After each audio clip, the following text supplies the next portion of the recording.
শুভ সকাল সবাইকে আমন্ত্রণ জানাচ্ছি মেরিল মিল্ক সোমবার রাঙা সকাল অনুষ্ঠানে। সুন্দর একটি দিনের প্রত্যাশা দিয়ে শুরু করছি আমাদের আজকের রাঙা সকাল। 2 ঘন্টা জুড়েই আয়োজন রয়েছে আর পুরো রাঙা সকাল পরিবারের সঙ্গে আছি কাজী রওশনারা সাকি, আছি আমি আনিসুল ইসলাম। আমার পক্ষ থেকে অনেক অনেক শুভেচ্ছা প্রিয় দর্শক। শুভ সকাল সাকি। শুভ সকাল আনিস, কেমন আছো? ভালো আছি।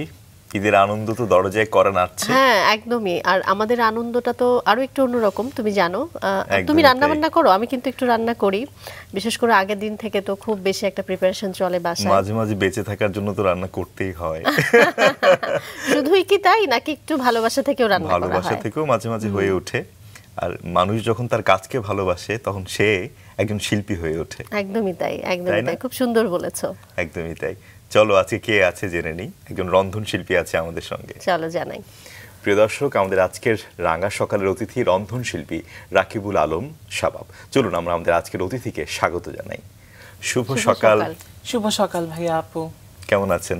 আলহামদুলিল্লাহ, আপনারা কেমন আছেন? আমরা অনেক ভালো আছি এবং আপনাকে ভীষণ ভালো লাগছে। আর ঈদের অগ্রিম শুভেচ্ছা। আপনাদেরকেও ঈদের অগ্রিম শুভেচ্ছা, ঈদ মোবারক। আর আমারও রাঙা সকালে আসতে পেরে অনেক বেশি ভালো লাগছে এবং আপনাদেরকে পেয়ে অনেক বেশি ভালো লাগছে। আমরা তো রাঙা সকালে যেটা করি একদম ছোটবেলা বেড়ে ওঠা সবকিছু শুনি। আজকে একটু ভিন্নভাবে শুরু করব, সেটা হচ্ছে কালকে যেহেতু ঈদ, আজকে ঈদের আগের দিন সকাল, তো নিশ্চয়ই রান্না বান্না তো করা হয়, মাকে সাহায্য করা বা বাসায় রান্না করা। ঈদের আগের দিন থেকে বাসার প্রিপারেশনটা কি হয় একটু জানতে চাই। আমরা আসলে অনেক দিন আগে থেকে প্রিপারেশন নিয়ে থাকি। আমার যেহেতু একটা পেজও আমি রান করছি অনলাইন বেসড, সেটা সিলেটে অনেক সমাদৃত, শাবাবস কুকিং কিংডম নামে। তো সেখানে অনেক প্রচুর পরিমাণে মানে ঈদের অর্ডারগুলো থাকে, পিঠা, দেন কেকস, পেস্ট্রিজ, ডেজার্ট সমূহের। যেহেতু রোজার ঈদ, অনেক বেশি ডেজার্ট খাওয়া হয় সবারই, সো অর্ডারের সাথে সাথে ঘরের জন্য আসলে তৈরি করতে হয়। কারণ আমার কাজিনরা আর আমার ফ্যামিলি মেম্বার সবাই আমার ডেজার্টগুলো, কেকগুলো অনেক বেশি পছন্দ করে, সো বেশি করেই বানাতে হয়। আর ঈদের অর্ডারগুলো কমপ্লিট করে দেন বাসার জন্য অনেক, তার মানে ডেজার্ট আইটেমগুলোই বেশি তৈরি করা হয় বাসায়। আচ্ছা ঠিক আছে, আমরা ঈদের গল্প যেহেতু শুরু করলাম, ঈদের গল্পে আসবো। একটু ছোটবেলাটা নিয়ে জানি, একদম ছোটবেলা বেড়ে ওঠা সবকিছু মিলে শুনি। কোথায় জন্ম? আমার সিলেটেই জন্ম। আচ্ছা, বেড়ে ওঠা সিলেটেই, সবকিছুই আসলে সিলেটে, এডুকেশন ব্যাকগ্রাউন্ড সবকিছুই সিলেট থেকে আমার। আমি মা বাবার আর কি একদম বাধ্য সন্তান বলা যায়, মোস্ট অবিডিয়েন্ট বয়। হ্যাঁ, মানে সব সময় মা বাবার কথা শুনতাম। আর এবং মা বাবাকে মাকে সাহায্য করতেন যতটুকু আমরা জানি, করতে করতে আসলে রান্নাটা আমার শেখা। হ্যাঁ। ক ভাই বোন? আমরা 2 ভাই, আমি ছোট, ভাইয়া বড়। আচ্ছা, তো রান্নাটা কি আসলে মানে মাকে দেখেই নিজে থেকে উৎসাহ তৈরি হওয়া, নাকি মাই বলতেন যে এসো আমাকে সাহায্য করো, বা কিভাবে তৈরি হলো রান্নার প্রতি আগ্রহটা? আসলে আমার মা একজন স্কুল টিচার ছিলেন, এখন বর্তমানে রিটায়ার্ড। তো মা এসে রান্না করতেন, দেন আমরা খেতাম। সো আমি নিজে নিজে একটু ট্রাই করতাম বা মাকে হেল্প করতাম, সেখান থেকেই আসলে আমার হাতে খড়িটা। আচ্ছা, তো আমি মাকে হেল্প করতে করতেই আসলে আমার রান্নার প্রতি যে ইন্টারেস্টটা সেটা চলে আসে। আর মা যখন আর কি স্কুল থেকে আসতে একটু লেট হতো, তখন আমি নিজে নিজে ট্রাই করতাম। তখন মা অ্যাপ্রিশিয়েট করতো, বাবা অ্যাপ্রিশিয়েট করতো যে আমার ছেলে রান্না করতে পারছে বা ভালোই হচ্ছে। সো প্রথম দিকে একটু খারাপ হতো কিচেনের অবস্থা, বাট তখন আস্তে আস্তে যখন শুরুতে কি রান্না করা হতো মনে আছে, মনে পড়ে কি না? বেশিরভাগ আমি কারি আইটেম করতাম। আমার জীবনের প্রথম যদি কোনো জিনিস আমি বানিয়ে থাকি, সেটা একটা পুডিং ছিল। সেটাও ছিল রমজানের মানুষের ক্ষেত্রে কিন্তু হয় ডিম ভাজি, আমি জানি না। না, বাট আমার ক্ষেত্রে হয়েছিল কি, ওইটা রোজার ঈদই ছিল। সো একটা ট্রাই করার আর কি মোটিভেশন পাই যে একটা ডেজার্ট আমি বানাতে পারি বা দেখি ভালো হয় কিনা। সো প্রথমটাই আসলে আমার পুডিং দিয়ে শুরু। আচ্ছা, আর ওইটা অনেক বেশি ভালো হয়েছিল। তো আমার দাদু অনেক বেশি ভালো রান্না করতো, আমার ফুপি অনেক বেশি ভালো রান্না করে। তো আমার বাবা আসলে আমার দাদুর পুডিং এর সাথে কম্পেয়ার করেছিল, তখন ওই জিনিসটা আমার অনেক ভালো লেগেছিল। আচ্ছা, সো এবং আমার মনে হয় পরিবার থেকে অনেক মানে বেশি সাহস জুগিয়েছে আপনাকে, এই অর্থে বলছি। আমি যেটি বলছিলাম যে প্রথম রান্না শুরু হয় একটা ভাজি টাজি কিছু একটা দিয়ে, কিন্তু আপনি একেবারে পুডিং, মানে মিনিমাম 4টা ডিমের পুডিং ছিল, যদি খুব কম করে হয়। আচ্ছা, আমরা সেই গল্পে আসি। ছোট্ট করে আগে আপনার সম্পর্কে জানাই। তারপর সেই পুডিং এর গল্পে আসবো। আপনি যেটি বলছিলেন যে দাদুর রান্নার সঙ্গে তুলনা করা হয়েছে, এটা অনেক বেশি উৎসাহ দিয়েছে আপনাকে। একটু জানাই দর্শক, আমাদের আজকের যিনি অতিথি হিসেবে এসেছেন, রান্না বিষয়ক জনপ্রিয় রিয়েলিটি শো সেরা রাঁধুনি 1427-এর গ্র্যান্ড ফিনালে 6ষ্ঠ স্থান অর্জন করেন তিনি হচ্ছেন রাকিবুল আলম শাবাব। শৈশব থেকেই রান্নার সঙ্গে সখ্যতা তার। শুরুতে রান্নার খুঁটিনাটি শিখেছেন মায়ের কাছে, পরে ইউটিউব দেখে দেশি বিদেশি বিভিন্ন রেসিপি শিখেছেন। Tony Khan hotel management institute থেকে প্রফেশনাল শেফ কোর্স সম্পন্ন করে প্রতিষ্ঠা করেন online food page Shabab's cooking kingdom Sylhet শহরে, যেটি বেশ জনপ্রিয়। সিলেটের বিভিন্ন রেস্টুরেন্টে ফুড ফটোগ্রাফি ও কনসালটেন্সি সেবা দিচ্ছেন রাকিবুল আলম শাবাব। নিজের প্রতিষ্ঠান থেকে নারীদের বেকিং বিষয়ে প্রশিক্ষণ দেওয়ার পাশাপাশি কুকিং ও বেকিং সম্পর্কিত বিভিন্ন কর্মশালায় অংশগ্রহণ করেন তিনি। আমরা আবারও চলে যাই তার কাছে। আমরা পুডিং দিয়ে গল্প করছিলাম, যেটি আপনার প্রথম রান্না ছিল। শুনি টেস্ট কেমন ছিল? যদিও বোঝাই যাচ্ছে যে খুব ভালো টেস্ট ছিল, বাবা বলেছিলেন। জি, আসলে ওই যে বলা হলো যে বললেন যে পরিবার থেকে অনেক বেশি ইন্সপায়ারেশন বা মোটিভেশনটা আমি পেয়েছি। আমি যে কোনো কেকের বা যে কোনো খাবারের ছবি, যদি আমি যেহেতু ফুড ফটোগ্রাফি করি সেহেতু আমি পেজে অনেক বেশি ছবি আপলোড করি। বিভিন্ন কেক যেগুলো অর্ডার থাকে সেগুলোর যখনই আমি পিকচার আপলোড করি, ফার্স্ট কমেন্টটাই আসলে আমার বাবার আসে, আচ্ছা, যে আলহামদুলিল্লাহ বা মাশাআল্লাহ অনেক সুন্দর হয়েছে। মানে এটা আমাকে আরো বেশি মোটিভেট করে যে আমার কাজটাকে আরো সুন্দর করে কিভাবে করা যায়, যেহেতু আমার পরিবার আর কি আমাকে আরো বেশি আর কি ইন্সপায়ার্ড করে, অনেক বেশি আমার অ্যাপ্রিশিয়েট করে। সো এটাই আমার জন্য অনেক বড় পাওয়া। আসলে পরিবার থেকে পাওয়া যে সাপোর্ট, এটা যে কতখানি গুরুত্বপূর্ণ। অনেক পরিবার দেখা যায় কি সন্তানদেরকে নিরুৎসাহিত করছে, এপ্রিশিয়েট করছে না। দেখা যায় কি সন্তান তার পছন্দের কাজে কিন্তু এগোতে পারছে না, কিন্তু পরিবার কাজ থেকে যে আপনি এতটা সাপোর্ট পেয়েছেন, এটাই কিন্তু আজকে শাবাব হিসেবে আপনাকে গড়ে তুলেছে। আমি মনে করি যে পরিবার থেকে যে সাপোর্টটা পেয়েছি সেটার জন্যই আসলে আমার এত দূর আসা। আর আমি আমার নিজেকে অনেক বেশি লাকি মনে করি যে এরকম একটা ফ্যামিলি আমি পেয়েছি। সে আমার মা বাবা যে আমাকে এত বেশি সাপোর্ট করে এই প্ল্যাটফর্মের জন্য, বা যে কোনো কিছুতে আমাকে কোনোদিন বাধা দেওয়া হয় নাই। বাট তবু আর কি মানে সিলেটের বাহিরে যাওয়া, একটু কনজারভেটিভ সব ফ্যামিলি থাকে, সিলেটের বাহিরে যাওয়া বা দেশের বাহিরে যাওয়া, তখন আর কি সেটা হয়ে ওঠেনি। সেজন্য আর কি আমার অনেক স্বপ্নই আসলে অপূর্ণ থেকে গিয়েছিল, বাট আমি সেগুলা পূরণ করার ট্রাই করছি। আলোর মুখ দেখছি সে স্বপ্নগুলো, এবং সেরা রাঁধুনিতে আপনার যে অর্জন, সে অর্জন কিন্তু আপনার অনেক দুয়ার খুলে দিয়েছে, তাই না? আলহামদুলিল্লাহ, আমি এটার জন্য আর কি আল্লাহর কাছে মানে কোটি কোটি শুকরিয়া যে আমি একটা রিয়েলিটি শোর মাধ্যমে আমি অনেক সমাদৃত হয়েছি। আর আমি বুঝতে পেরেছি যে ফুড ইন্ডাস্ট্রিতেও আসলে অনেক বেশি দূর এগিয়ে যাওয়া যায়।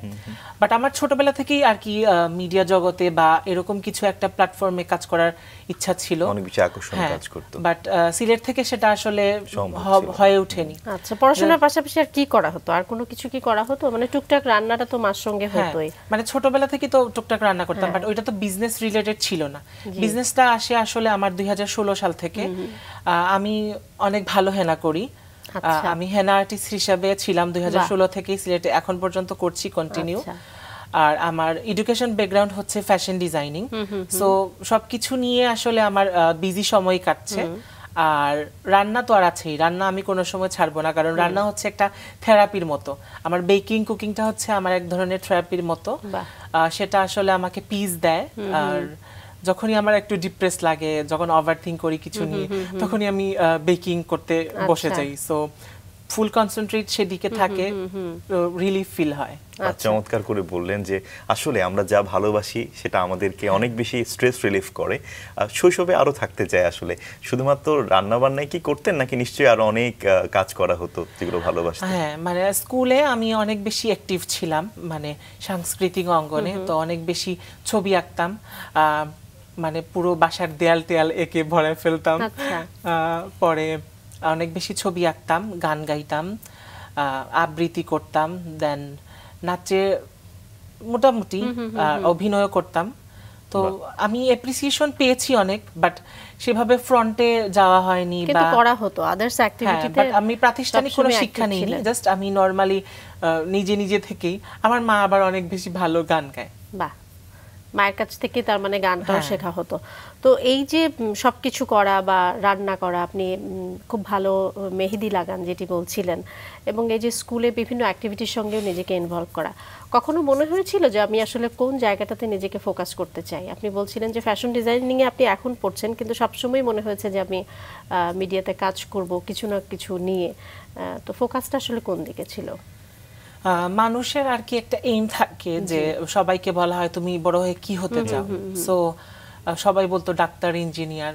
তো আমার মা বাবা প্রথমেই শিখিয়েছে যে কেউ যদি এটা জিজ্ঞেস করে তাহলে প্রথমেই বলবা যে একজন ভালো মানুষ হব। প্রথমে ভালো মানুষ হলে যে কোনো প্ল্যাটফর্মে গেলেই পজিটিভিটি আনতে পারবা, বা যে কোনো ভালো পজিশনে তুমি যেতে পারবা, যে কোনো প্ল্যাটফর্ম হোক।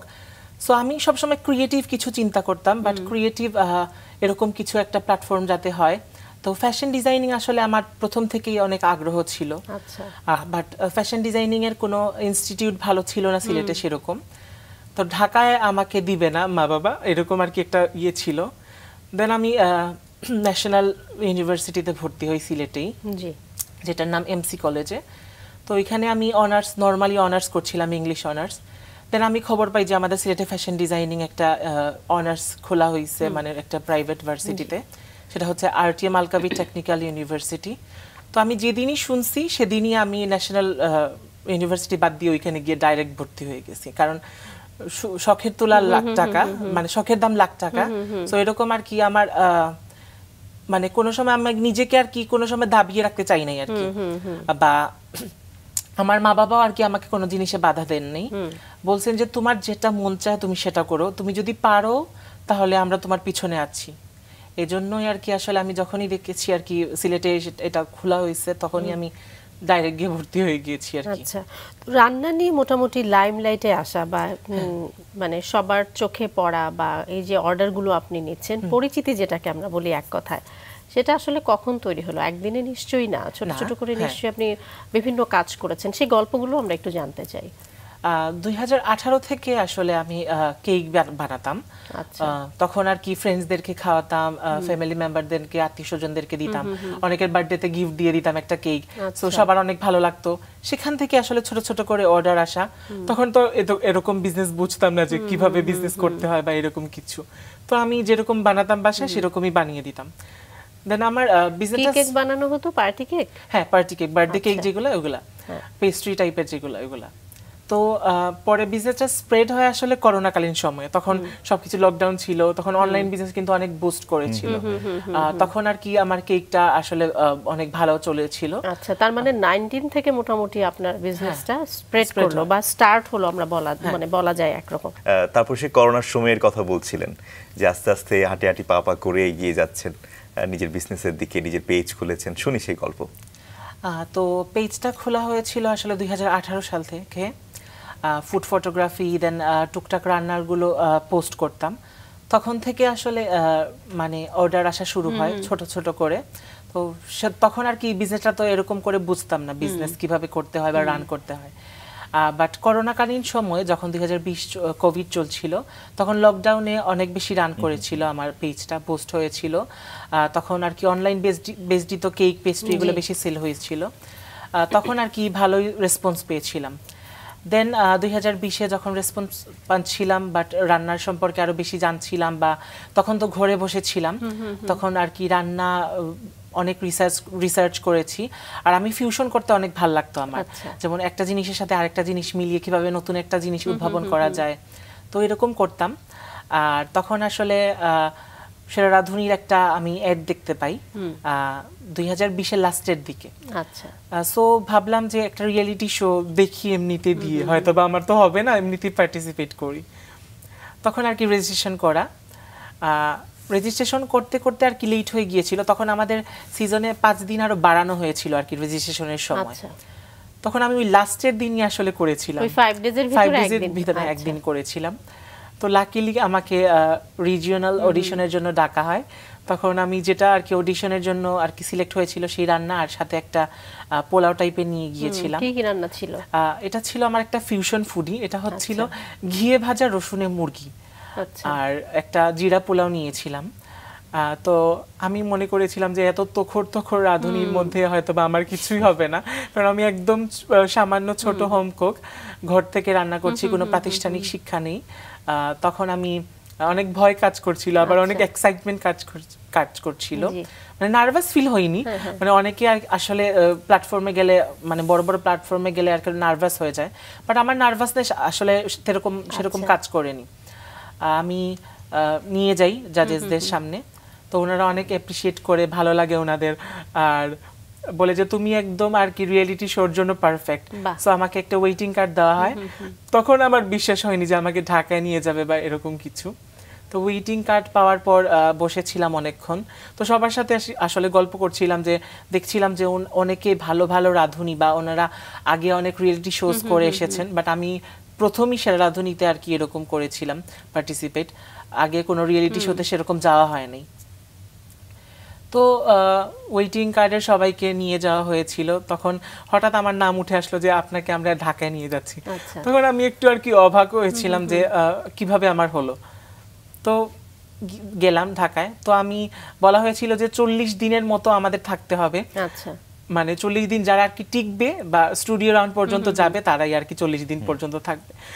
তো গ্র্যান্ড অডিশন ছিল 3 দিন পর, সো বলছেন যে যাদের হবে না তারা তো 3 দিন পরেই ফিরে আসবে। আমি বুঝছি মানে গ্র্যান্ড অডিশন থেকে আসলে মানে আমি বাদ পড়ে যাব, আমি 3 দিনের কাপড়ই নিয়ে যাই। আচ্ছা, বাসায় কি রাজি হলো? ঠিক আছে, প্রথমে রাজি হয়নি, প্রথমে বলতেছে ঢাকায় গিয়ে 40 দিন কিভাবে থাকবে, আমি বলছি 3 দিন থেকে চলে আসবো, 40 দিন থাকা লাগবে না। সো এরকম যাই আর কি।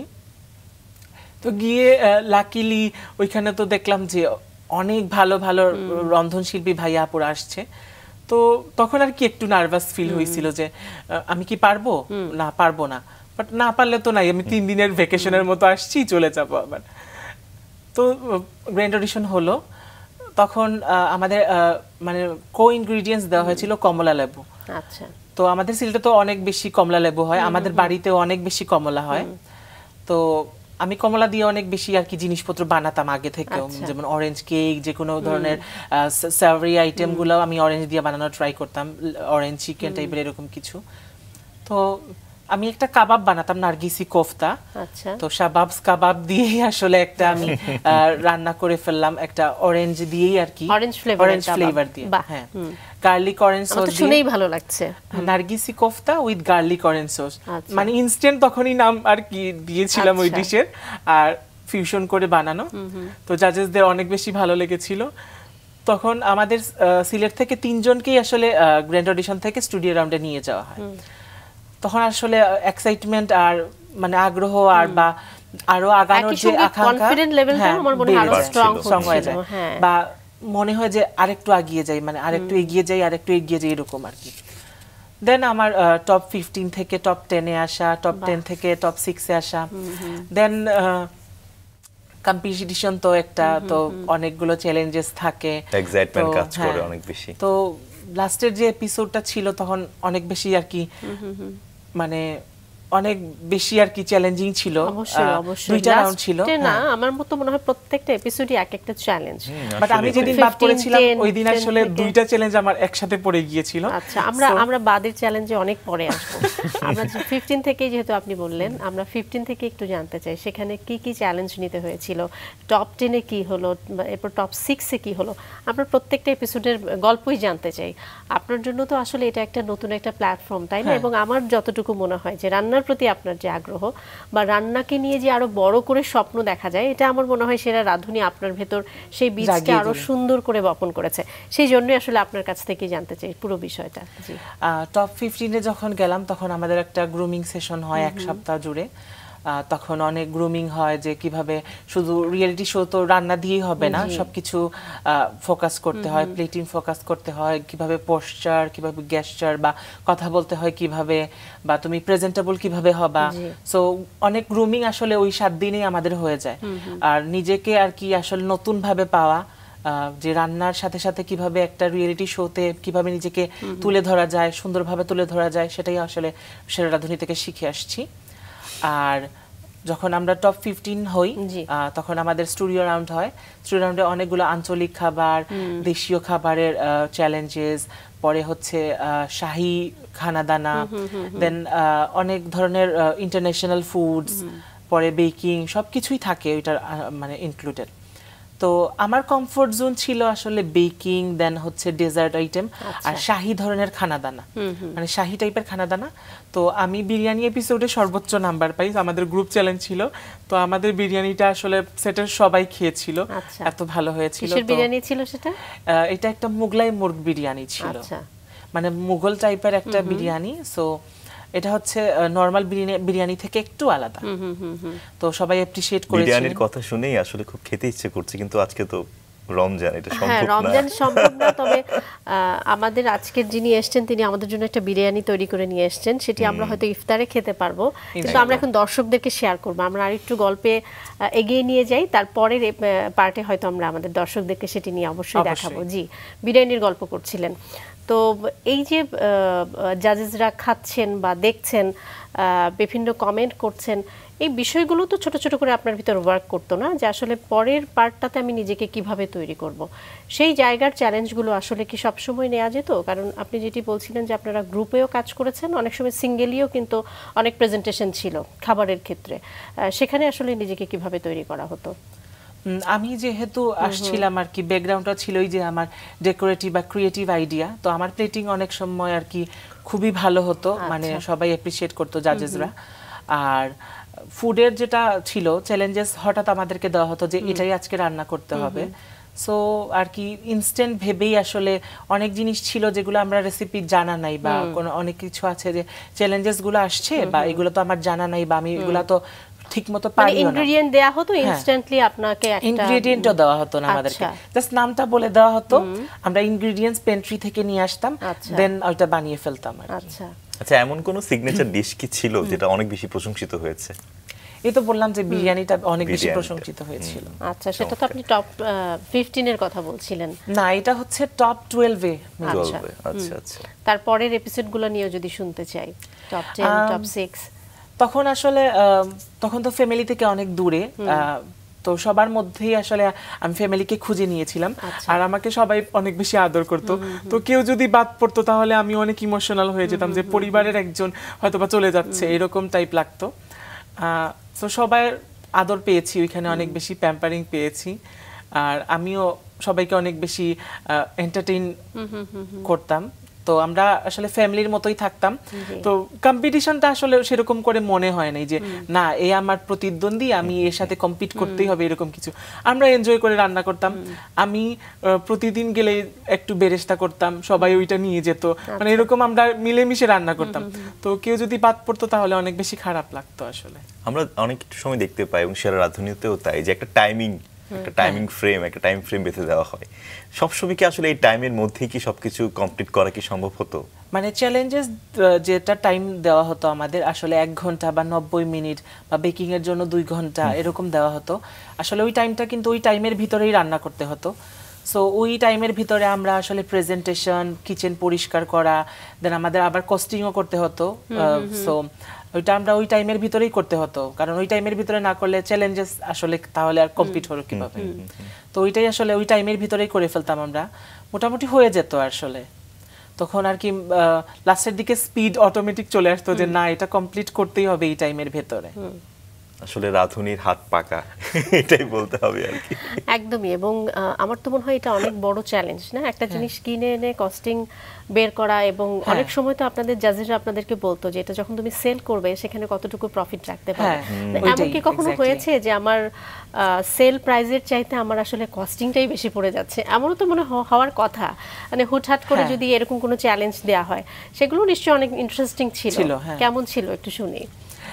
তখন হতো কি, তখন ইনস্ট্যান্ট, এখন তো অনেক সময় আছে আমরা সব সময় তো বাজার করি না, বা বাজার দরটা আমাদের জান নাই, তখন হুটহাট মানে ইনস্ট্যান্ট মানে আন্দাজে একটা দাম ধরে ফেলতাম, তো তখন ভুল হতো, তখন একটু বকাটকা খেতাম, তখন আর কি মানিয়ে নিতাম আর কি, কারণ কিছু করার নেই, জানি না এখন তো লিখতে হবে, তো কিছু কস্টিংটা করতে হবে, সো এরকমই আর কি ছিল। আপনি তো নিজে রান্না করে মানুষকে মুগ্ধ করছেন, এবং অর্জনও রয়েছে চমৎকার, কিন্তু নিজে আসলে কি খেতে বেশি ভালোবাসেন? আমি অল কাইন্ড অফ হালাল ফুড, যেটা আমি প্রথমেই বললাম যে আমি মা বাবার আর কি বাধ্য সন্তান, যেটা দিবে সেটাই খেয়ে ফেলি। তো আমার প্রচুর রান্না করা হয় বাসায়, গেস্ট আসলে বা সবাই চায় যে আমার হাতের রান্নাটাই আর কি প্রেফার করে খেতে চায়। সো অনেক সময় রান্না করলে বাবা আসলে মাকে বলে যে তোমার থেকেও আমার ছেলে ভালো রান্না করে। সেটা নিশ্চয়ই এখন না, সেটা রাঁধুনি হবার পরে। হ্যাঁ অবশ্যই। আমরা সেরা রাঁধুনি নিয়ে গল্প করছিলাম এবং আপনার রান্না নিয়েও, এরই মধ্যে দুটো রান্না চলে আসছে, দুটো ডেজার্ট। আমরা সেটি নিয়ে জানি একটু পরে জানি, তাই না আনিস?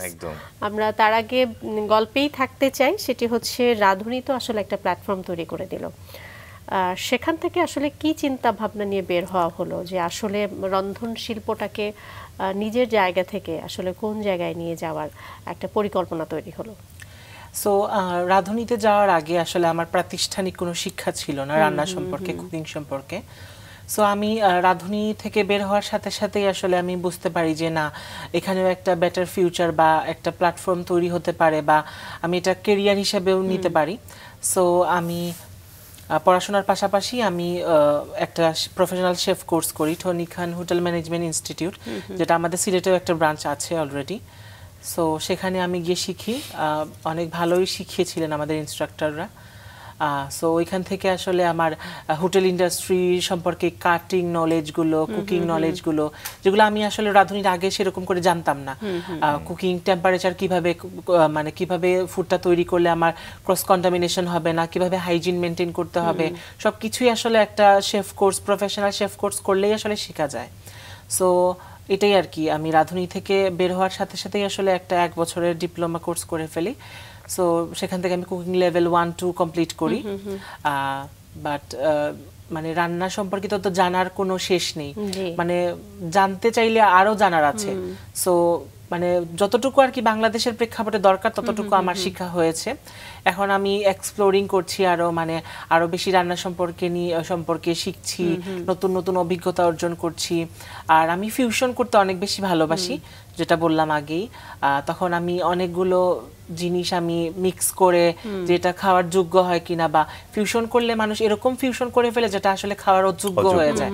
বাট আমি ট্রাই করি যে না, দেশীয় খাবার এবং ইন্টারন্যাশনাল খাবার যদি আমি এক সংমিশ্রণ করি তাহলে সেটা আমি কিভাবে প্রেজেন্ট করব, বা সেটা সমাদৃত হবে কিনা, বা মানে অ্যাকসেপ্টেবল হবে কিনা। সো এটারই ট্রাই করি। সো আমি এরকমই একটা আসলে একটা কেক নিয়ে এসেছি। সেটা হচ্ছে আমারই ফিউশন করা, এটা হচ্ছে ভাপা পিঠা ইন্সপায়ার্ড কেক। তো বৃদ্ধরা আসলে অনেকে পিঠা খেতে চায় ঈদের সময়, বা শীতকালে যেরকম আমরা পিঠা উৎসবগুলো করি, তো সেখান থেকে আমি থটটা আসলে জন্ম হয় আমার। সো সবাই আসলে পিঠা খোঁজে আর বাচ্চারা খোঁজে কেকস, মানে একটা দেশীয় খাবার আর একটা ইন্টারন্যাশনাল খাবারটা আমি সংমিশ্রণ করে কিভাবে প্রেজেন্ট করব সেটার আইডিয়া থেকেই আসলে এটা তৈরি করা। সো এটা হচ্ছে ভাপা পিঠা ইন্সপায়ার্ড কেক। এটার বেসটা আমি রেডি করেছি, কেকের বেসটা হচ্ছে চালের গুঁড়ি দিয়ে, আর ভিতরে আমার নারিকেল এবং গুড়ের সংমিশ্রণে একটা লেয়ার আছে, ক্রিমের লেয়ার আছে।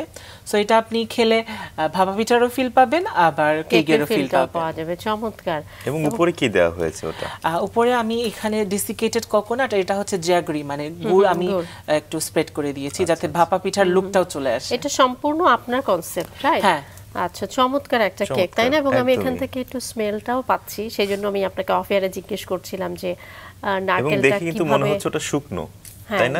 এই ধরনের একটা ফিল আছে কিন্তু ওই ভাপা পিঠার ওই ফিলটা। আমরা যদি প্রসেসটাও একটু ছোট্ট করে শুনি, যেহেতু আমরা তো কেকটা জানি যে একভাবে তৈরি করা হয়, বেক করতে হয় কিভাবে, এটার বেকিং প্রসেসটা কি? বেকিং প্রসেস হচ্ছে নরমালি স্পঞ্জ যেটা আমরা করি সেটার মতোই, জাস্ট ময়দার বদলে আমি চালের গুঁড়া ইউজ করেছি, যাতে আমাদের পিঠাটা তো আমরা চালের গুঁড়া দিয়েই তৈরি করি, ভাপা পিঠাটা। সো সেরকমই স্পঞ্জটা করা। আর লেয়ারের ভিতরে আমি গুড় এবং নারিকেল দিয়েছি। ক্রিমের লেয়ার তো আর আছেই, যেমন আমরা সুগার সিরাপ দিয়ে ক্রিমের লেয়ার দিই নরমাল স্পঞ্জ কেক গুলাতে, সেরকমই করা। আর জাস্ট ফিলিং হিসাবে আমি নারিকেল এবং গুড় দিয়েছি। আচ্ছা, এবং একইভাবে বেক করা হয়েছে? হ্যাঁ, একইভাবে বেক করা। বাহ, চমৎকার, একেবারেই একটা অভিনব একটা আইটেম না? এটা কত সময় লেগেছে তৈরি করতে? মিনিমাম মোটামুটি 1 ঘন্টা 1.5 ঘন্টার ভিতরে এটা রেডি হয়ে যায়। আচ্ছা, আমরা তো জানি এই শেপের ঠান্ডা হতে যা সময় লাগে, আর বাকি এমনিতে প্রসেস যদি আমি টাইম মেইনটেইন করি তাহলে 1.5 থেকে 2 ঘন্টার ভিতরেই আসলে হয়ে যায়। চমৎকার। আর রাঁধুনিতে আমরা জানি যে কস্টিং জিজ্ঞেস করা হয়, তো আমিও জানতে চাই যে এটার কস্টিংটা আসলে কেমন পড়বে। এটার কস্টিং আসলে নরমাল কেক আমরা যেহেতু সেল করি 700 থেকে 800 এর ভিতরে, বাট এখানে যেহেতু র কোকোনাট এবং জ্যাগরি ইউজ করা হয়েছে সেহেতু কস্টিংটা একটু বেড়ে যাবে। সো এটা 900 থেকে 1000 এর ভিতরে আসলে সেল করলে লাভবান হওয়া যাবে। চমৎকার, খুব সুন্দর। আর এখানে কি আছে ঢাকা আমরা দেখতে পাচ্ছি, যেহেতু আমরা ঈদ আমাদের করা নাড়ছে দরজায়, সো আমি এটা এনেছি শির খোরমা। আচ্ছা, এটা আসলে দুধ সেমাই অনেকে বলে থাকে। আমরা তো সেটাই মনে হচ্ছে, তাই না আনিস? দেখে একেবারে। তবে আমি আগে ভেবেছিলাম হালিম। যেহেতু ঈদ আমাদের দরজায় করা নাড়ছে সেহেতু সেমাইটা আসলে সবার বাসায় তৈরি করা হয়, বাট আমার বাসায় একটু ডিফারেন্ট ওয়েতে আমি তৈরি করি। এটা হচ্ছে পাকিস্তানি একটা ডিশ, শির খোরমা। এটা হচ্ছে ঘি যায়, এতে অনেক বেশি ড্রাই ফ্রুটস যায়, বাদাম, পরে অনেক খেজুর যায় এতে, আর সুইটটা আসলে ওইটা থেকেও আসে, আর একটু সুগার এড করতে হয়। যাদের ডায়াবেটিক্স আছে, আমার মায়েরও অনেক আর কি ডায়াবেটিক্স থাকে, সো সেহেতু আমি সেটা মাথায় রেখে আসলে ন্যাচারালি কিভাবে মিষ্টিটা আনা যায়, সুগার কিভাবে অ্যাভয়েড করা যায় সেটাই আসলে আমি ট্রাই করি বানানোর। আর অবশ্যই 0 ক্যালো ইউজ করা হয় অনেক বেশি, আর যেগুলো ন্যাচারাল ইনগ্রেডিয়েন্ট দিয়ে আসলে মিষ্টি কিভাবে আনা যায় সেটাই আসলে ট্রাই করি। আমি বলছিলাম যে দুধ সেমাই, কিন্তু আপনি বলছেন শির খোরমা। এটার অন্যতম কারণ কি এটা, যে এটার ইনগ্রেডিয়েন্টে অনেক বেশি ড্রাই ফ্রুটস, মানে এটা অনেক রিচ, আর এটা হচ্ছে পাকিস্তানি একটা রেসিপি প্রসেস। এটা ঘি দিয়ে তৈরি করা হয়, মানে ঘি দিয়ে ভেজে দুধটা আর কি 1 লিটারকে আধা লিটার করে, মানে অনেক ঘন করে দেন ওইটাতে কুক করা হয় সেমাইটা। কত সময় লাগবে যদি এটা কেউ তৈরি করতে চায়? এটা মিনিমাম 2 ঘন্টা লাগে। এটা একটু আর কি দুধ ঘন করতে সময় সাপেক্ষ একটু। চমৎকার। আর ভিতরে কি কি রয়েছে, কি ধরনের বাদাম রয়েছে? এখানে সব ধরনের বাদাম আছে, কাঠবাদাম, কাজু বাদাম এবং পেস্তা বাদামও ইউজ করেছি। আর এখানে আপনার কিশমিশ গিয়েছে এবং আপনার খেজুর গিয়েছে, কোরমাটাও দিয়েছি। আচ্ছা আচ্ছা, আসলে ঈদের সকালে এই ধরনের খাবারই মানুষ পছন্দ করে, তাই না? হ্যাঁ, বিশেষ করে বাসায় যেটা হয় না, সেমাই খেতে অভ্যস্ত, সেমাই অনেক খেয়ে বেশি। তারপর বাসা থেকে বের হয়ে নামাজ শেষে এসে তারপর হয়তো রিচ ফুড বা খিচুড়ি আইটেম যেটা থাকে সেটা করা হয়। ঈদের দিনের জন্য আমরা যেটি শুরুতেই শুনছিলাম না, যে আপনার আসলে অনেক বেশি অর্ডার থাকে এবং বেশিরভাগই ডেজার্ট আইটেম। তার মানে কি ঈদ উপলক্ষে শুধু ডেজার্টই করা হয় নাকি অন্যান্য আইটেমও আসলে? না, মানে বাসার জন্য অবশ্যই স্যাভারি আইটেম করা হয়, আর আমি অনেক ফ্রোজেন ফুড আইটেম সেল করি, সো সেগুলো আগে আগে চলে যায়। যেমন ভেজে জাস্ট মানে মানুষ রেডি টু কুক এরকম আইটেমগুলো থাকে।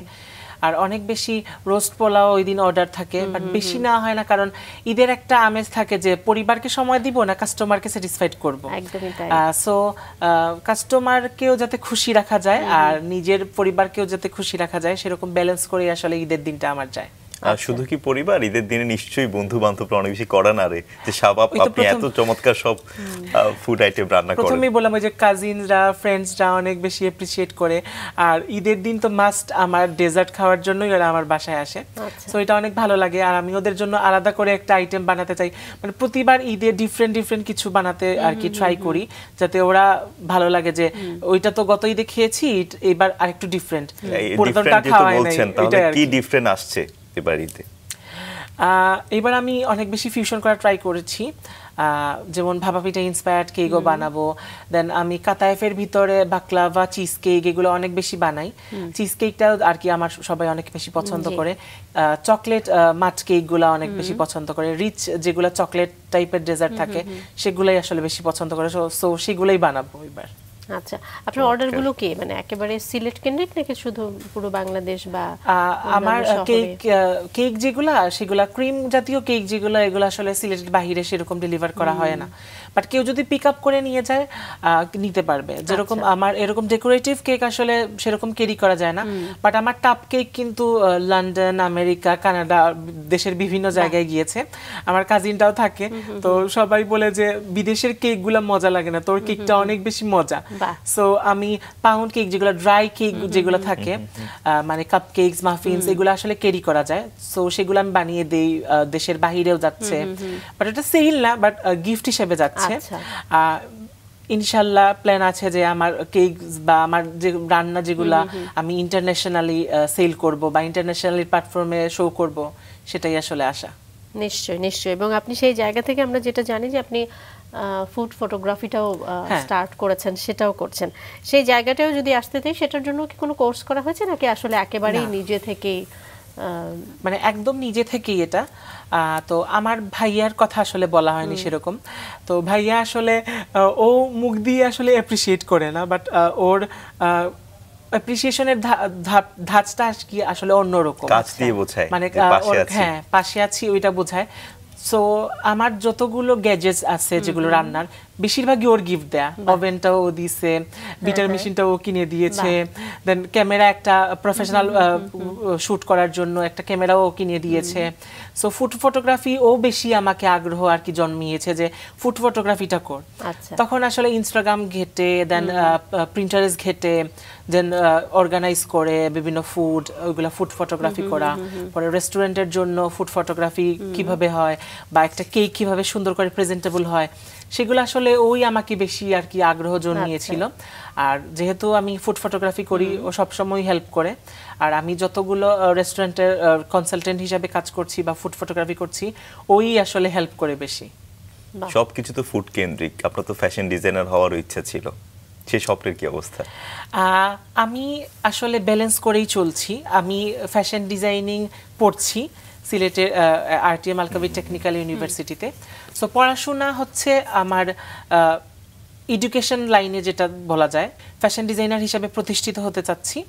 আর আমি রান্না তো ছাড়বো না, বিকজ রান্নার দিক দিয়ে যেটা আগিয়েছি আমি বা এগিয়ে গিয়েছি, সেটাই আসলে আমাকে আর কি ফ্যাশন ডিজাইনিং এও আসলে কাজে লাগছে। অনেক যেরকম আমি সেরা রাঁধুনির মাধ্যমে অনেক বেশি ফ্যাশন ইন্ডাস্ট্রিতেও আমি অনেক বেশি পরিচিতি পেয়েছি, মানে অনেকের সাথে পরিচিত হতে পেরেছি। মানে রান্না রিলেটেড বা আমরা যেগুলা কুকিং রিয়েলিটি শোজ করছি, সেগুলোতে কিন্তু ফ্যাশনও অলরেডি কিন্তু চলে আসতেছে।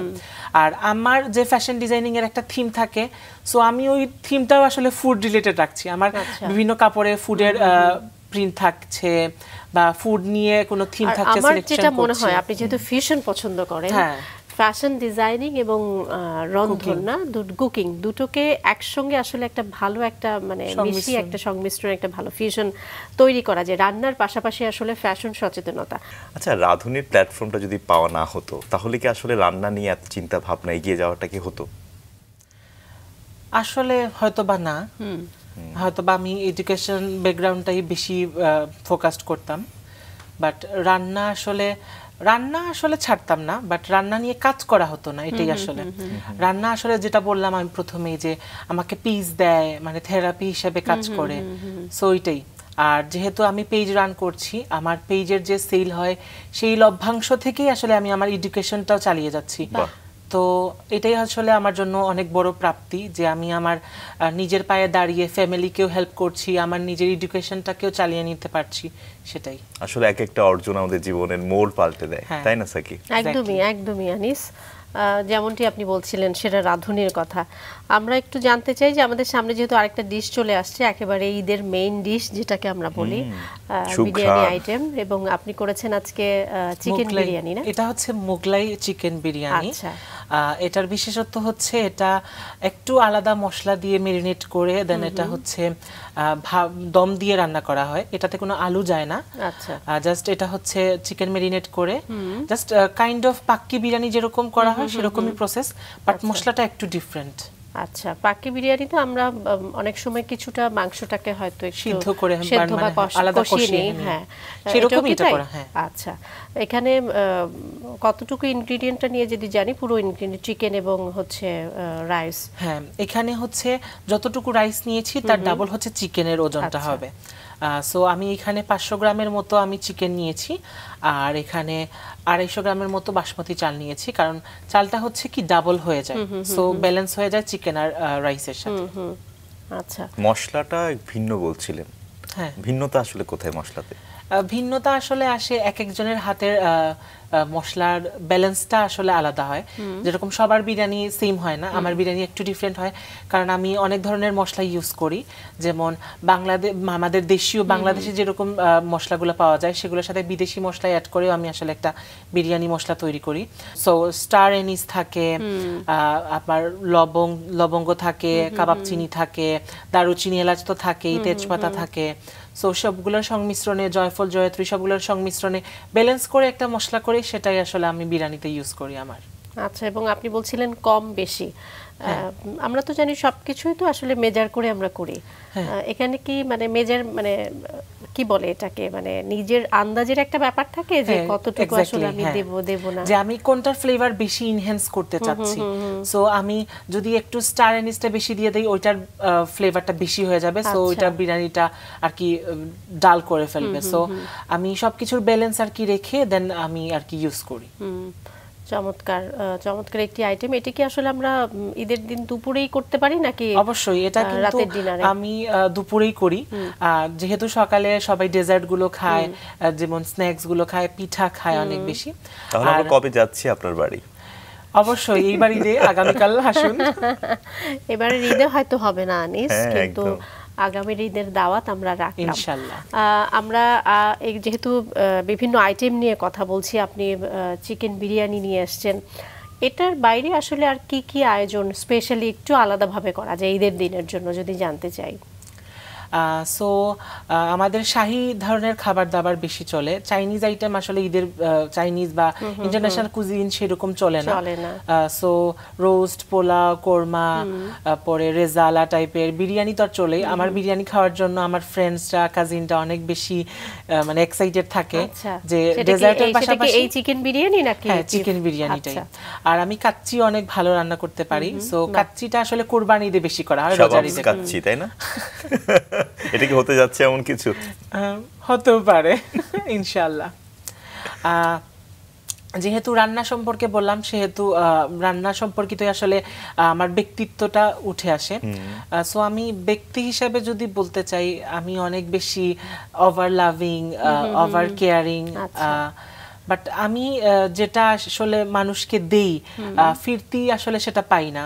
সো অনেক সময় ডিসঅ্যাপয়েন্টমেন্ট হয়ে যায়। অনেকে বলে যে তুমি বেশি ওভার কেয়ার, ওভার লাভ করো, আসলে তুমি ওইটা খুঁজে পাও না, যে এজন্য তুমি আরো বেশি করো, তোমার রান্নার মাধ্যমে করো, তোমার কথাবার্তা দিয়ে করো। সো ওইটা আসলে তুমি ওই পিসটা খুঁজে পাও আসলে ওভার কেয়ারিং করে বা কেয়ার করে মানুষকে ওইটা তুমি অ্যাডজাস্ট করে নাও। সো আমাকে আমার একজন অনেক বেশি আর কি বলা যায় ক্লোজ মানুষজন বা অনেকে শুভাকাঙ্ক্ষী অনেকে বলেছে যে you are like a rainbow after a storm who survived many things but looking beautiful with a smile. So আমি ওইটাই ওন করি যে না, জীবনে যাই হয়ে যাক মানুষকে ভালোবাসবো। আর আমার মা বাবা যেটা আমাকে সবসময় শিখিয়েছে যে মানুষ, হ্যাঁ, ভালো মানুষ হিসাবে নিজেকে প্রথমে তৈরি করবা, সব জায়গায় পজিটিভিটি রাখবা। আমি সেটাই রাখার ট্রাই করি, সব জায়গায় গিয়ে পজিটিভিটি স্প্রেড করার ট্রাই করি। বাট এখন আর এক্সপেকটেশন রাখি না যে আমি যে পজিটিভিটি বা আমি যেটা ভালো দিচ্ছি সেটা আবার ফেরত পাবো। ওভার লাভ, ওভার কেয়ারিং বিষয়টা যদি আমি ফেরত না পাই তাহলে আর এখন আর কষ্ট লাগে না। সো মানিয়ে নিয়েছি। কিন্তু আসলে এই যে ভালোবেসে যাওয়ার শক্তি, মানুষকে যত্ন নেওয়ার শক্তি, এটাই বা কয়জনের আছে, তাই না? তো আসলে প্রত্যাশাহীন ভাবেই আসলে মানুষকে ভালোবাসার মধ্যে যে তৃপ্তিটা পাওয়া যায়, সেটা শুধু মানুষকে নয়, নিজের কাজের মাধ্যমেই কিন্তু আপনার প্রকাশিত হচ্ছে, আপনি এগিয়ে যাচ্ছেন, এটাই বা কম কিসে। একই সঙ্গে যে পজিটিভিটির কথাটা বললেন না, এটি ধরেই আসলে সামনে এগিয়ে যাওয়া সম্ভব। এবং সেই জায়গা থেকে যদি বলি, শুধু নিজে রান্না করা না, আপনি অনেককে অনেক রকম প্রশিক্ষণও দিচ্ছেন। আপনার কাছ থেকে শাবাবস কুকিং কিংডম যেটি আপনি প্রতিষ্ঠা করেছেন, সেই প্রতিষ্ঠান নিয়েও জানবো। তার আগে আপনি যাদেরকে প্রশিক্ষণ দিচ্ছেন তাদের নিয়েও একটু জানতে চাই। শুধু কি বেকিং আইটেমের উপরে প্রশিক্ষণ হচ্ছে নাকি সবকিছুই মোটামুটি আপনি যা জানেন? মোটামুটি আমার কোনো কুকিং স্টুডিও নেই, বেসিক্যালি আমি আমার ঘরেই শিখাই বেকিংটা। সো আমি নারী উদ্যোক্তা তৈরি করছি অনেক বেশি, কারণ অনেকেই চায় ঘরে বসে কিভাবে একটা মানে রোজি রোজগারের একটা পথ করা যায়। সো আলহামদুলিল্লাহ আমার স্টুডেন্টরা অনেক স্যাটিসফাইড থাকে যে ক্লাস করে সাথে সাথে পেজ খুলে আসলে ওরা কেক সেল করছে এবং ভালোই বিজনেস রান করছে। আর আমার অনেক স্টুডেন্ট কিন্তু ইউকে, পরে ইউএসএ, কানাডা সহ অনেক দেশেই স্প্রেড করেছে। জাস্ট শুধু নারীরাই না, ছেলেরাও আসলে আমার কাছ থেকে শিখে গিয়েছে অনেক কিছু। সো ওরা কিন্তু এখন দেখা যাচ্ছে কম্পারেটিভলি আমার থেকে ভালো ইনকাম করছে ওরা। সো এটাই আসলে গুরু হিসাবে আমার আর কি গুরু দক্ষিণা হয়ে যাচ্ছে এরকম, মানে প্রাপ্তি এটা যে আমার থেকে আমার স্টুডেন্টরা বেশি ইনকাম করছে বা এই প্ল্যাটফর্মে এস্টাবলিশড হচ্ছে। আর আমার অনেক স্টুডেন্টরা আসলে রিয়েলি শোজ গুলাতে যাচ্ছে। দেন এখন তো সেরা ধনী সিজন 8 চলছে, চলমান আছে। তারা বলছেন আমি শাবাবের স্টুডেন্ট, শাবাব স্যারের স্টুডেন্ট। হ্যাঁ, অনেকেই অডিশনে গিয়েছে, অনেকে এগিয়ে যাচ্ছে। এটাই আসলে বড় প্রাপ্তি যে আমরা যে প্ল্যাটফর্ম থেকে এসেছি ওইটা আমরা অন্যদেরকে শিখিয়ে ওই প্ল্যাটফর্মে পাঠাতে পারছি, ওরা ভালো করছে, এটাই আসলে অনেক বড় বিষয়। আর আমরা দুজন যদি শিখতে চাই তাহলে নিশ্চয়ই ফ্রি ইনশাআল্লাহ। শাবাবস কুকিং কিংডম এটি কখন প্রতিষ্ঠা হলো? এটা আমি আসলে 2018-তে আচ্ছা আর কি পেজটা চালু করি। জাস্ট যেটা ঘরে রান করা স্টার্ট করলো কখন? রান করা স্টার্ট করেছে 19 আর 20 এর লাস্টের দিকে আর কি। তখন করোনাকালীন সময়, যেটা বললাম, কোভিডে বেশি স্প্রেড হয়েছিল, বুস্ট হয়েছিল। এটা তো বোধহয় কোনো ফিজিক্যাল এক্সিস্টেন্স নাই। না, আচ্ছা, এটা অনলাইন বেসড ক্লাউড কিচেনের মতো। যে কোন ফিজিক্যাল এক্সিস্টেন্স? আমার স্বপ্ন আছে যে আমার নিজস্ব একটা বুটিক্স হাউস হবে, একটা ব্র্যান্ড হবে, সাথে আমার একটা নিজস্ব একটা রেস্টুরেন্ট হবে। ইনশাআল্লাহ আমি এটার জন্য আপ্রাণ কাজ করে যাচ্ছি। ইনশাআল্লাহ হোপফুলি আমার রেস্টুরেন্টে, আমার ব্র্যান্ডে আপনাদেরকে নিয়ে যাব অতি শীঘ্রই। নিশ্চয়ই নিশ্চয়ই, অনেক অনেক শুভকামনা। সেই জন্য তো আসলে একটি দূরদর্শী চিন্তা ভাবনাও প্রয়োজন, না? বা মানে প্রিপারেশন যেটাকে আমরা বলি, সেখান থেকে কি কি কাজ করা হচ্ছে? ছোট ছোট করে কিভাবে আসলে নিজেকে গুছাচ্ছেন যদি জানতে চাই। আসলে এখন হচ্ছে সামাজিক যোগাযোগ মাধ্যম যেটা, সেটা আসলে বেশি স্প্রেড হয়। সো সেটা নিয়েই কাজ করা হচ্ছে। যেরকম আর কি মানুষ রেস্টুরেন্টে আসলে যাই, মানে ফুডটাকে ছবি তুলে একটা ছবি আপলোড করি, সেরকমই আর কি। সো রেস্টুরেন্টগুলোতে কি হয়, জাস্ট নর্মালি খাবারটা সার্ভ করে দেয়।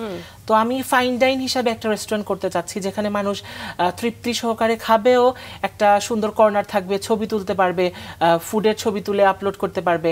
যে একটা ফ্যান্সি টাইপের রেস্টুরেন্ট, সেগুলো আর কি আমার আর কি মূল আর কি চিন্তাধারাতে আছে। সো সেরকমই আমি নিজেকে ডেভেলপ করছি। আমি প্লেটিংগুলো আরো বেশি ডেভেলপ করছি, কিভাবে ইনস্ট্যান্ট প্লেটিং করে আর কি রেস্টুরেন্টে সার্ভ করা যায়। সো এরকমই আর কি আমার আগাচ্ছি আমি। এবং আপনি বলছিলেন যে একটা সময় আপনি ইউটিউব দেখতেন, এখন দেখা হয়? এখন নিজস্ব ইউটিউব চ্যানেলই আছে, শাবাব এন্ড এক্সেট্রা। সো আমি এখানে রেসিপি ছাড়ি, আমার দৈনন্দিন জীবনের কিছু টুকটাক ব্লগ ছাড়ি, আর ফুড ফটোগ্রাফি কিভাবে করছি সেগুলার বিহাইন্ড দ্য সিন ছাড়ছি। এগুলো আর কি দিচ্ছি, মানুষ এপ্রিসিয়েট করছে, দেখছে, অনেকে ইন্সপায়ার্ড হচ্ছে। এটাই আসলে ভালো লাগছে।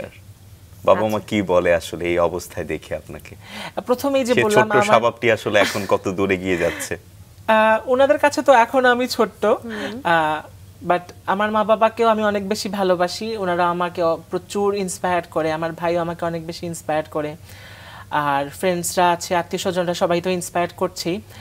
বাট তবু আর কি লেকিংস থেকে যায়, যে নিজের মধ্যে খুঁজি যে হয়তোবা আমার কাছে কিছু অসম্পূর্ণ থেকে গেছে, সেটাকেই আসলে গ্রুমিং করার চেষ্টা করছি, বা নিজেকে আরো ডেভেলপ করার চেষ্টা করছি, যাতে একটু ইমোশনটাকে কন্ট্রোল করা যায় কিভাবে, বা নিজেকে বাস্তববাদী হওয়া যায়। বেশি ইমোশনস আসলে মানুষ চায় না, বা ওভার লাভ, ওভার কেয়ার আসলে মানুষ সেভাবে এখনকার জেনারেশনে আসলে সেভাবে নিতে পারে না। সো আমি চাচ্ছি যে নিজেকে আরো গ্রুমিং করতে, আরো একটু কনফিডেন্ট হতে, আরো বেশি নিজেকে তুলে ধরার জন্য কিভাবে যতটুকু কাজ করা যায় ততটুকু কাজ আমি করে যাচ্ছি। চমৎকার, ভীষণ ভালো লাগলো আপনি আমাদেরকে সময় দিয়েছেন। আশা করি আপনার প্রত্যাশা অনুযায়ী যে পরিপূর্ণতার স্বপ্ন দেখেন আপনি, সেই স্বপ্নের কাছে আপনি পৌঁছে যাবেন ইনশাআল্লাহ। অনেক অনেক ধন্যবাদ। আর মাছরাঙা দর্শকদের উদ্দেশ্যে যদি কিছু বলার থাকে? আমি এখন অনেক ছোট, আর আমি চাই সবাই আমার জন্য অনেক বেশি দোয়া করবেন। আর যেহেতু আমি এত ছোট্ট বয়সে আসলে ভাগ্য বলবো এবং আমার কঠোর পরিশ্রম বলবো, সো পরিশ্রম না করলে আসলে এত দূর আসা সম্ভব না। সো সবাই পরিশ্রম করবেন, এবং যে পরনির্ভরশীলতা সেটা আর কি দূর করে স্বনির্ভর হয়ে আসলে এগিয়ে যাওয়াটাই আসলে আর কি আমি প্রেফার করব। তো সবাই আসলে নিজেকে গ্রুমিং করবেন, আর কিভাবে আর কি নিজেকে তুলে ধরা যায় সেটাই ট্রাই করবেন। কোনো সময় পিছন দিকে তাকানোর দরকার নেই, সামনের দিকে তাকানোর দরকার নেই। আমি বিশ্বাস করি যে আমি যদি ফিউচার নিয়ে বেশি চিন্তা করি, আবার পাস্ট নিয়ে বেশি চিন্তা করি, তাহলে আসলে আমি প্রেজেন্টটাকে এনজয় করতে পারবো না। সো আমি অলওয়েজ আমার প্রেজেন্টটাকে এনজয় করি।